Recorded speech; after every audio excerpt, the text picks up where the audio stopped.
favorite stoner, your great grandmother's favorite stoner, and if I was back in the slavery days, I'd probably bone her, cause I'm a stoner, and I probably would have found some weird out there I was picking, but you know. So you would have. It's your favorite. You would have been the first African American to bag the first eighth. Oh yeah. Marijuana. Oh, yeah. So you would have had an eighth it of cotton. It'd been an eighth of cotton. Eighth of cotton. An eighth of motherfucking cotton. Yes. Yeah, how they do the little medicine and shit, and you put it in the bottles, and you put the little cotton on top before you get the medicine.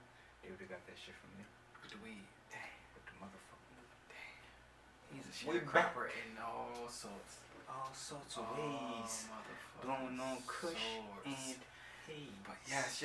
Once again, let me reiterate that we are back. The Mixture Podcast. Freckleface Mogul himself, Duve. Your favorite stoner, RJ. And we are back from a smoke break. In that first hour or so, we were talking about Chris Rock and his special and the whole Will Smith, Jada situation. We touched on that for a little bit, good bit of time. Then we started talking about some crazy shit. We was talking about, it got down to open relationships, which trickled down to like threesomes. Threesome was not a threesome. If you're possibly gay. Yeah. And you may just been curious that day. Hey. But either way, it's part of your life. So that's how you chose to play. Depends on what you You got any topics, bro? Or what I was thinking. Dang, I do know one thing. I had to get off real quick. Yes. Just press it. Just to get off real quick, man. The show would have been back a little sooner, but we was in a deep conversation about hotel shit. Me and my bro both worked at hotels. I still actually work at one right now. And it came across the board where she was saying that she got rooms for niggas that was cheating. Ooh, she did say that, didn't she? And I heard that part. You know, it stuck out to me. And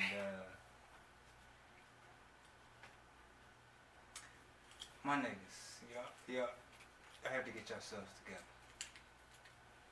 Because if you sneaking off to a hotel to cheat, that must mean you don't got your own spot to lay your head at. Now, I don't knock nobody that don't got their spot to lay their head at. But if you're living off of a female at the point you're laying your head at your female spot, and you find yourself saying, I want to go to a hotel and cheat, it looks kind of crazy, brothers. It does. It looks real pretty. Because in a way, it looks like your priorities ain't right. It's like a lot of niggas to that. Yeah, it's a lot of them. There's a lot of them. But I'm just going to, right now, your priorities definitely ain't in line, brother. I mean, if you look for the... Go ahead, bro. The immediate, red flags or whatever. You cheating. Alright, cool. Infidelity. Second, you don't have a place to stay. That's not your own already. So instead of verbally telling her or getting her to understand that you're not happy, you're going to cheat. And some guys just cheat, whether they're in happy situations or not. Yeah. It's just their nature, unfortunately. You run into some guys like that. But you choose to get this other girl, and pay to spend time with her. And that makes me question, would she have stayed with you if it was free? So are you just paying for people time? Are you paying for people to be in your presence and they don't want to be there naturally or on their own without, financial or monetary compensation? So that's another flag. Then you decide to actually spend money, because it seems like you don't spend money if you're staying with her. So right, you decide to actually spend money on another chick by taking her to a hotel. And the thing is, how often are you doing this?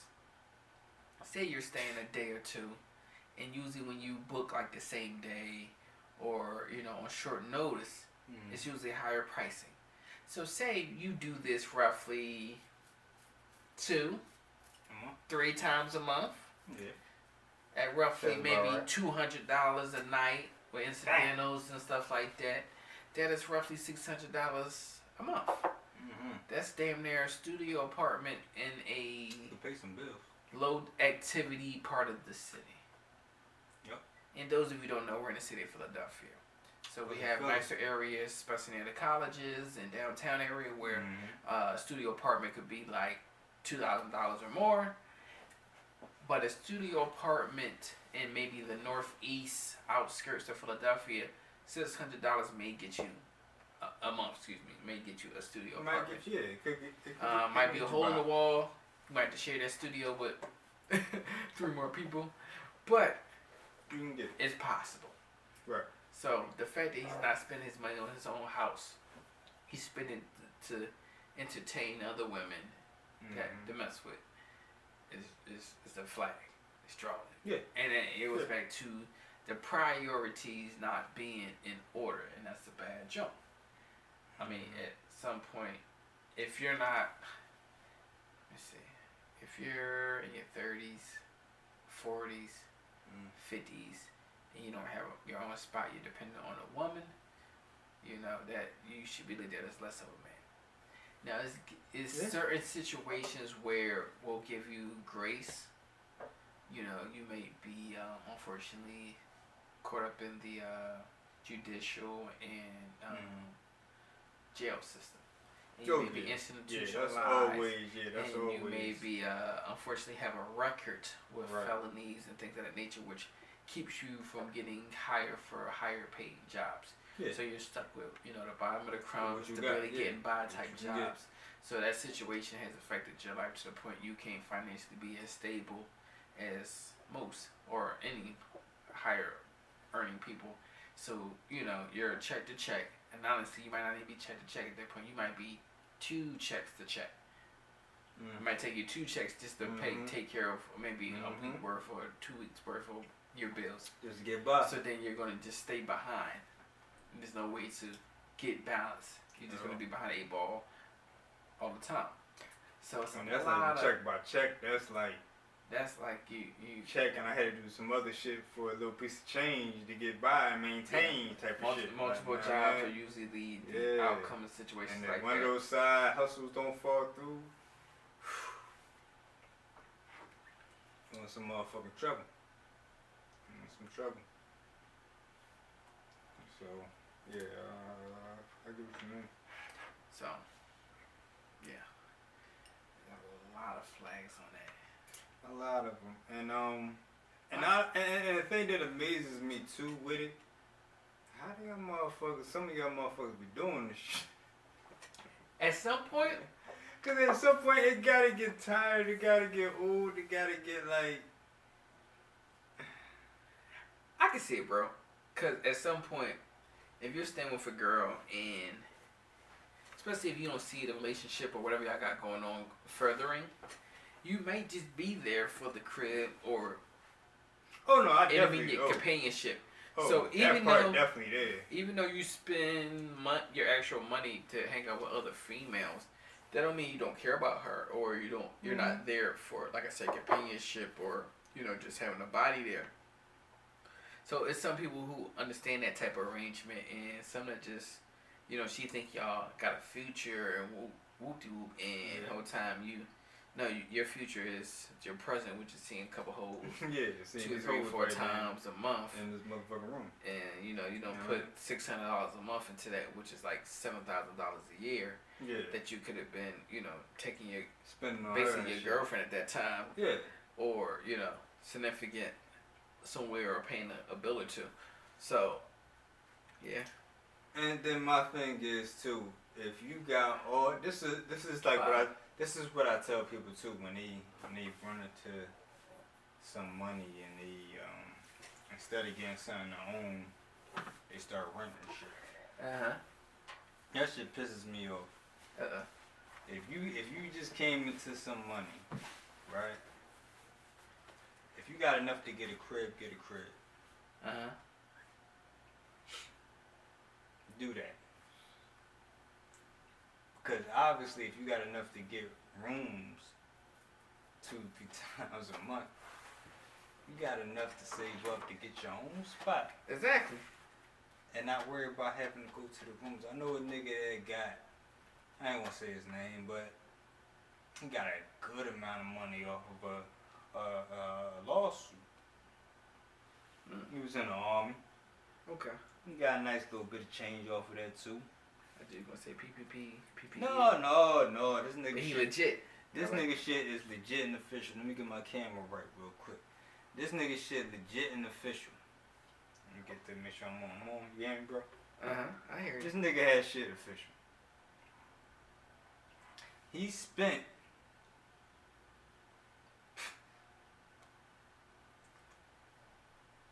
the settlement was probably for what, 15,000-20,000. That's a house down payment. He spent a lot of that shit on, from what I know and my people know, because it was 2 of us there that heard this dumb shit. Most of it on rentals and other bullshit that he had going on. To where now, well then, because this was a little minute ago, so I ain't gonna say like now, like it's recent. But he ended up having nothing, pretty much. Like he was down to his last again.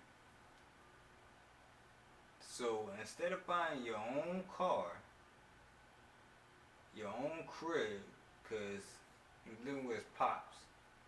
So your own crib, your own car, you decide to rent these vehicles.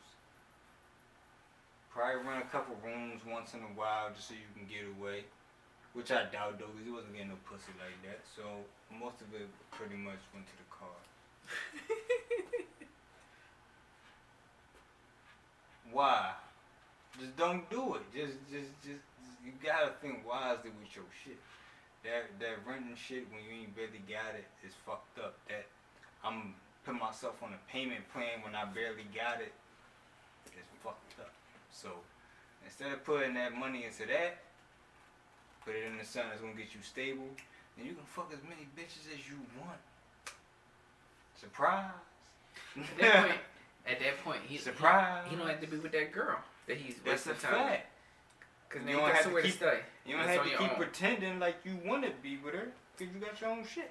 And what I think in those type of situations, you know, sometimes they say you attract the people with the energy you give off. Right. So if you're a male looking for a woman to take care of you, support you, that's probably gonna be the woman you attract. Right. When it's time to move up or upgrade, those people won't be around. Those girls won't be around because you're looking for that nurturer like that's your mom or something. That you want to be coddled and they're breastfed throughout your adulthood. Now, in a way, I ain't saying that in no negative way. Like you want to look like as if your mom, cause sometimes you do look in characteristics in a woman sometimes that's similar to things that your mom did. If your mom was good at Disney, you're like, oh, alright. It's relatable if you're a son. You understand it. And I think it will be the same vice versa for a woman. For a woman. With her, with her father, yep. You know, who was involved in her life. And my sister do the same thing. Any man where to come around has to be of, you know, standard or someone similar to a father. That's what you're used to. That's what you know of. That's what you accustomed to. Now you might have something else that's aside. You might have like, I like that shit. That's just for me. That's for me. I shouldn't do no bad. That's for me. That's mine. But certain things you want to find them similarities sometimes. I'm not wrong, but just a lesson learned. People that don't know that. But see, I don't think I've been one to look for a woman who has you don't look for it. You don't look for it. But when it pokes out certain things, like maybe your mom know how to plan shit right, or know how to take care of finances correctly, or you know what I mean, certain shit like that, or the way she cook or whatever. Just certain small things, ain't big things like stuff that you would actually look for, and you in your woman, but these side things can help out. Like, oh damn, I see how she do that. Or I like how she plan that out and put that together. Some things might remind you of that. And you might like that structure of things in your woman. You might. But I'm pretty sure most men have at least 1 or 2 things, maybe even 3, that the similarities is like, I kind of like that. I mean, let me ask you this. Have you ever had a woman say you remind her of her dad? No, because most of the Jones that I've messed with, and their dad wasn't fucking around. He was coming ass and shit like that, so, no. Nah. She don't know about what she never had. That's what you saying. She can't explain what she never had. Like, now. Compared. Oh, man. I've never, no. But I would like to assume that it was certain probably characteristics that I've had that the ones that I was with that did have fathers probably sold me at that time. You feel what I'm saying? Now, is that characteristic for the good nor bad? But oh no, it gotta be for the good. Because if it's for the bad, no. Because I mean, if her dad was a woman beater, Rolling Stone, different bitches every week, she ain't gonna fuck with you. She already know what to do. No, she might give you a chance. With the hope she might be able to change you, or you won't be like her father. Her first thing is, I don't want the same thing. I don't want that to happen. That would be her first thing most of the time. At some point. They have to be naive. Bro, most of the time, if that happened and they already saw that previously, if they were taught, it depends. If they was taught by the mother to accept that, then that's different. But if they never liked it and they disagree with it at all times, then yeah, they're always going to go against that. But no matter how much they love you and all that other shit, like, they're going to go against that at some point. Because they're going to think that it's going to repeat in their mind. It's a mental trauma. It's trauma at that time. At that point. Right. So it's going to be like you're seeing that again. And you're going through the same shit. Only reason I'm saying that, bro, because I've had that. Trust me, I had that happen. Let me see. Let me think about it. And not that I was abusive, but young, dumb. No, and that wow, the youth and being young-minded kind of goes into the question I was about to ask. Do you agree with this thought? I'm thinking. Okay. Do you think that any woman that is over the age of 30 has experienced the minimum at least 2 heartbreaks in her life by that point?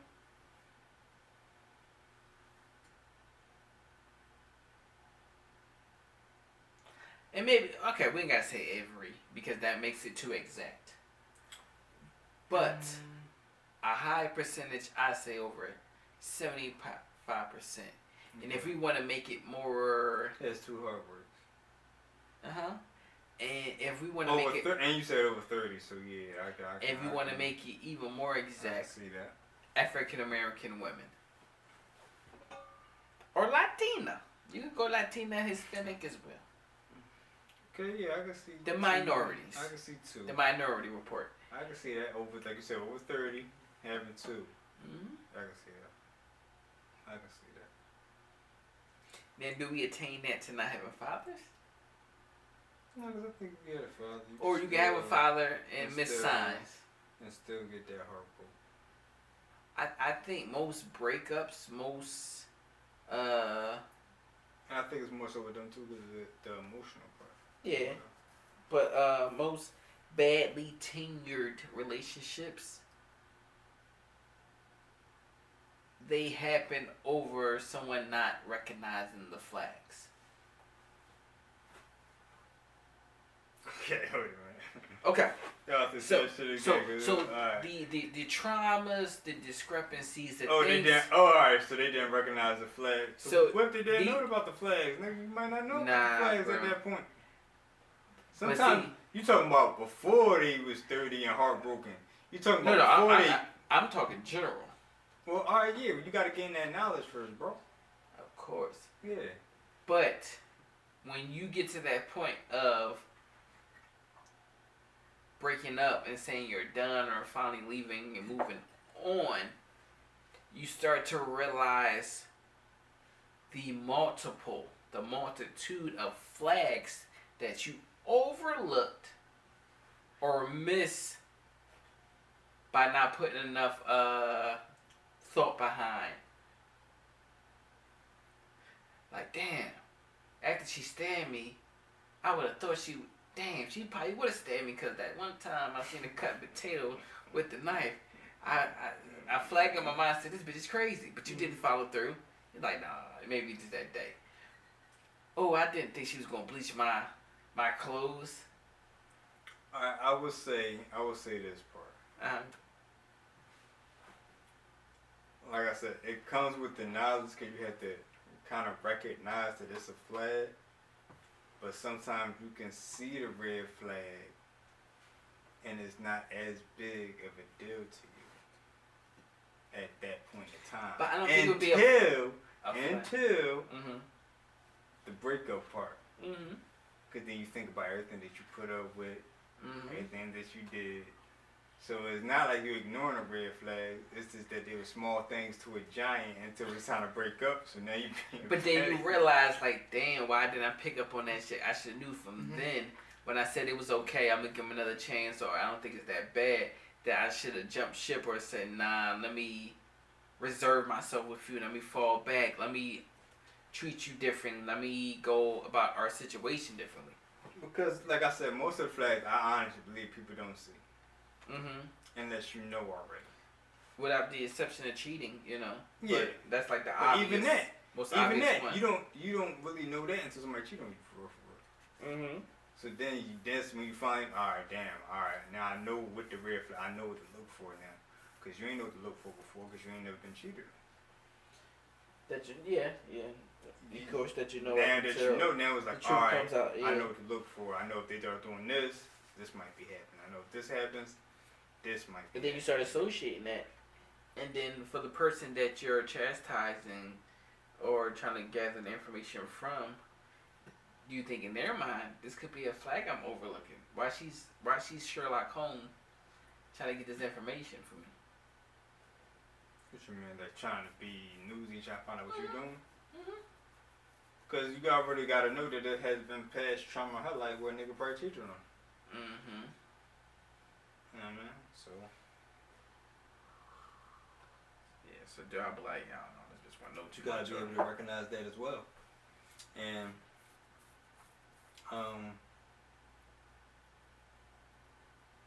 I've dealt with a lot of joints that's fucked up, so I'm used to the shit.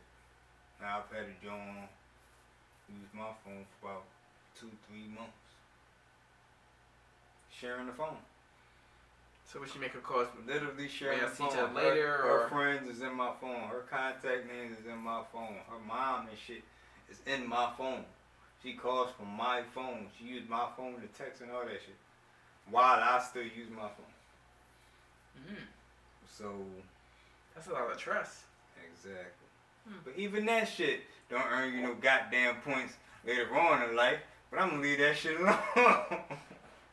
I'm gonna leave that shit alone. A bitch might still think that you doing some shit, even though you done did that shit. So ain't no winning for real. Nah. The trauma wins all the time. There's no into the game. The trauma wins all the fucking time, but all I know is I got that as proof, and that was real shit at one point in time. Like, what'd you do with the female that you're dating that forgives you or forgave you, but you could tell that it's still bothering them, and they make like small comments or jokes, or like how does that go over? Like, depending on what it is. Like, give me an example of that. Give me an example, bro. Alright, they forgave you for, I don't want to say cheating no more. cheating so extreme, but it's usually the most common That's why thing in relationships that break them up or add difficulty and turmoil. Yeah. Damn. Let me see. I'm trying to think a lesser of the evils. Damn.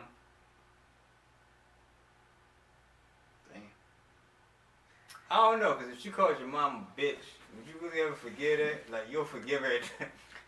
That's so strong. And then she said how you just said it. Y'all getting in an argument. You like, and you start some of the time, you call mom a bitch. I slap the shit out you. Just for that alone. But I'm gonna let the shit go.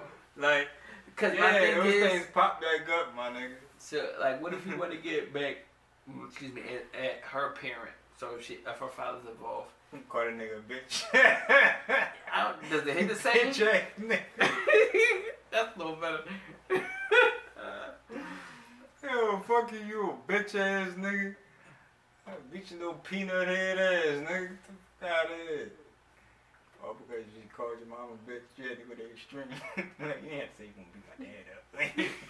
You gonna kill him. Yes, I did. I did. Tell my mama. Tell my you dad. call my mom a bitch. Call your dad a bitch. A bigger bitch. Remember that? I'll whoop his ass, but she just calm her. Going back to them. Like, I know you did not tell my dad. Yes, yeah. I did.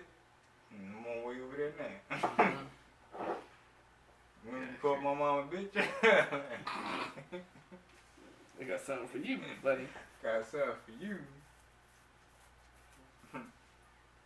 My mama's son. My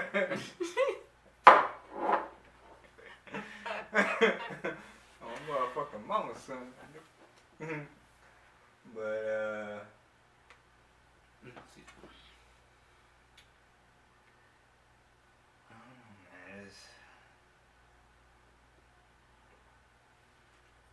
usually when you forgive somebody, you're supposed to forgive for yourself and let it go. Sometimes you might have your jabs. Yeah, man, it's your jab. Shit, you entitled to them. Shit. If somebody forgave me, it depends on what it is. If it's something small like that, then you can joke about that all day. Like, you call my dad a bitch? Like, I'll be like, alright, yeah, you got it. I'm just gonna fuck with you, bro. But if it's some cheating shit, then no, you can't throw that back at somebody's face. I don't know, calling. You can't say, yeah, that's why I fucked that bitch now. Like, you can't be doing that. Like, bro, she forgave you for you moving on. You can't say, yeah, she sucked dick better than you anyway. Like, you can't be doing that. Like, just leave it be where it's at. Like, the forgiving, that part is over with. I believe if you forgive somebody emotionally on how you feel, then leave it be. If it was on some dumb shit, some petty shit, some bullshit, some small shit, alright, you can joke about it once in a while. It ain't gonna be that big of a deal. But if it's something as far as cheating or a death or something like, personal that really hit home to the heart, don't even joke about it. Just forgive it. Make sure you forgive it not for them, but for yourself also. Keep moving. Best thing to do. Shit. To me, anyway, shit. If I forgive you for something, most of the time I'm not forgiving you for you. It's for me. Sorry. I'll forgive you. Get the fuck out of my face. That's usually how it is, and I'm free of it. Like, I ain't got no time to go back and forth. Now, will somebody forgive, but I forgive somebody and still take shots? Yes. Depending on what it is. But I am that type. I will take some shots. I'm sorry. I'm gonna have to take some shots once in a while. We get to an argument. Yeah, motherfucker, I ain't that. Whatever it is. I don't know. Don't break it up. Can you feel mad about it? Suck my dick. That would be my girl talking to. She can do that.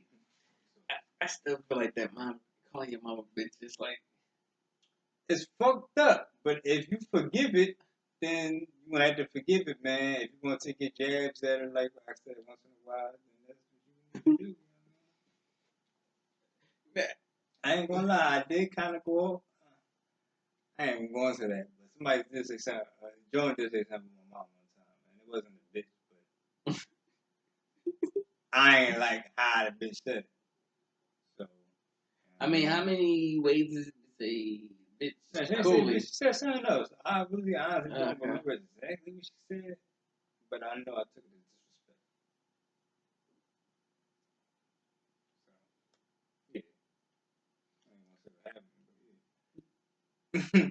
That was very disrespectful.